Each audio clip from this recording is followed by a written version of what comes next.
வாசல்களே உயருங்கள், மகிமையின் ராஜா பிரவேசிக்கிறார். வாசல்களே உயருங்கள், மகிமையின் ராஜா பிரவேசிக்கிறார்.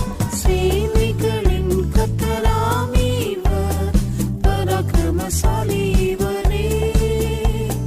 சேனைகளின் கர்த்தராம் இவர், பராக்கிரமசாலி